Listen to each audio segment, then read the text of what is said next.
നമസ്കാരം. ഞാൻ അസ്ട്രോളജർ വേണു മഹാദേവ്. നമ്മളിന്ന് ശ്രീരാമനവമി വരികയാണ്. അതിനെക്കുറിച്ചുള്ളൊരു വീഡിയോ ആണ്. ശ്രീരാമനവമി എന്ന് പറയുമ്പോൾ നമുക്കെല്ലാവർക്കും അറിയാം, ഭഗവാൻ മഹാവിഷ്ണുവിൻ്റെ ഏറ്റവും സുപ്രധാനമായ, അതായത് ശ്രീകൃഷ്ണ അവതാരത്തിന് തൊട്ട് മുമ്പേ ഉള്ള രാമാവതാരം, മര്യാദാ പുരുഷോത്തമനായ ഭഗവാൻ ശ്രീരാമൻ്റെ അവതാര ലക്ഷ്യം നമ്മൾ മനുഷ്യരെല്ലാം ജീവിതത്തിൽ പാലിക്കേണ്ട, അതായത് നമ്മുടെ അച്ഛനമ്മമാരോടും കുടുംബത്തോടും സഹധർമ്മിണിയോടും പാലിക്കേണ്ട കടമയും എങ്ങനെയാണ് നമ്മുടെ കുടുംബത്തിനോടുള്ള ധർമ്മനിഷ്ഠ പുലർത്തേണ്ടതെന്ന് വ്യക്തമായി, അതുപോലെ രാജ്യനീതി, ഇങ്ങനെ ഒരു മര്യാദാ പുരുഷോത്തമനായി നമുക്ക് നമ്മളെപ്പോലെ ഒരു മനുഷ്യജന്മമെടുത്ത് ഭഗവാൻ നമുക്ക് ജീവിതം കാണിച്ചു തരികയും, അതുപോലെ തന്നെ ശത്രുക്കളെ എങ്ങനെ നേരിടണമെന്നും ശത്രുരക്ഷയിലൂടെ രാജ്യത്തെയും സ്വന്തം ജനങ്ങളെയും എങ്ങനെ സംരക്ഷിക്കണമെന്നും, ഒരു ഭാര്യയെയും സഹോദരങ്ങളെയും എങ്ങനെ നമ്മൾ സംരക്ഷിക്കുകയും കൂടെ നിർത്തുകയും ചെയ്യണമെന്ന് നമുക്ക് കാണിച്ചു തന്ന ഏറ്റവും നല്ല, അതായത് രാജ്യത്തിന് വേണ്ടി സ്വന്തം ജീവിതം പോലും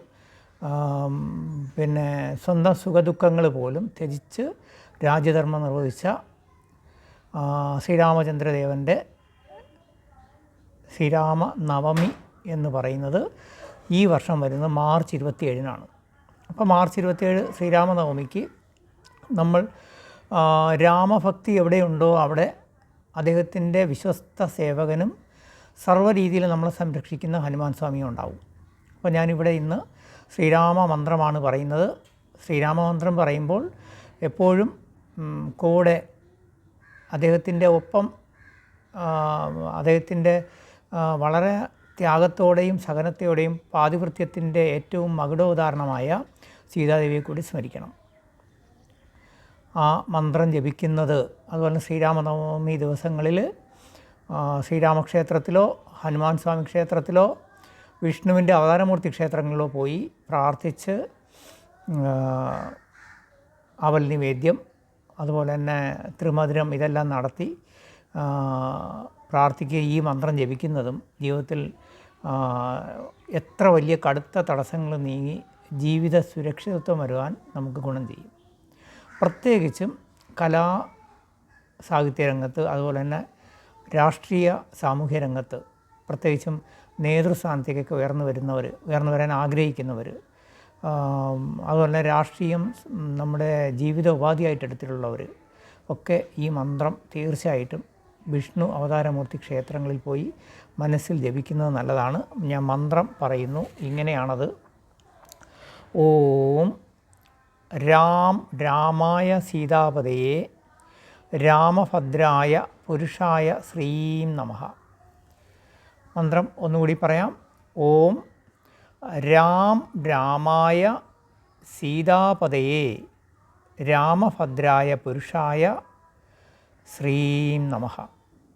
ഈ മന്ത്രം വളരെ ഭക്തിയോടെ ശ്രീരാമചന്ദ്രനെ മനസ്സിൽ സ്മരിച്ച്, ശ്രീരാമനവമിക്കെന്ന് മാത്രമല്ല, നമുക്ക് ഇങ്ങനെയുള്ള വൈഷ്ണവ ക്ഷേത്രങ്ങളിൽ പോകുമ്പോൾ മനസ്സിൽ ജപിക്കാം. അതുപോലെ തന്നെ നമ്മുടെ ജീവിതത്തിൽ എന്തെങ്കിലും പ്രതിസന്ധികൾ വരുമ്പോൾ ജപിക്കാം. മറ്റൊന്ന്, നമുക്ക് കർക്കിടക മാസം ഇനി വരുമ്പോൾ, കർക്കിടക മാസ ആചരണ കാലത്ത് ഈ മന്ത്രം ജപിക്കുന്നത് വളരെ ഉത്തമമാണ്. എന്തായാലും ഈ ഡിസ്ക്രിപ്ഷൻ ബോക്സിൽ ഈ മന്ത്രം ഞാൻ കൊടുത്തിരിക്കും, നിങ്ങൾക്ക് അത് എഴുതിയെടുക്കാം. ഇനി മറ്റൊന്ന്, ശ്രീരാമ സ്മരണ നടത്തുന്നിടത്തെല്ലാം ഹനുമാൻ സ്വാമിയുടെ സാന്നിധ്യമുണ്ട്. അതുപോലെ തന്നെ ഹനുമാൻ സ്വാമിയെയും നമ്മൾ ശ്രീരാമചന്ദ്രനെ സ്മരിക്കുന്ന കൂട്ടത്തിൽ സ്മരിക്കാതിരിക്കരുത്. കാരണം എത്ര വലിയ കടുത്ത ശത്രു പീഡയോ, ഇനി വലിയ കടുത്ത മഹാമാന്ത്രികന്മാർ വിചാരിച്ചാൽ പോലും ഒരു ഹനുമത് ഭക്തനെ തോൽപ്പിക്കാൻ കഴിയില്ല. കാരണം ഹനുമാൻ സ്വാമി ക്ഷിപ്രപ്രസാദിയാണ്, പെട്ടെന്ന് ഇടപെടും.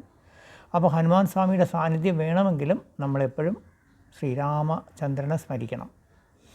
അപ്പോൾ തീർച്ചയായിട്ടും നിങ്ങളുടെ ജീവിതത്തിൽ എല്ലാ വിധത്തിലുള്ള ശത്രുരക്ഷ, അതുപോലെ തന്നെ നമ്മുടെ ജീവിത വിജയം, നേതൃത്വം,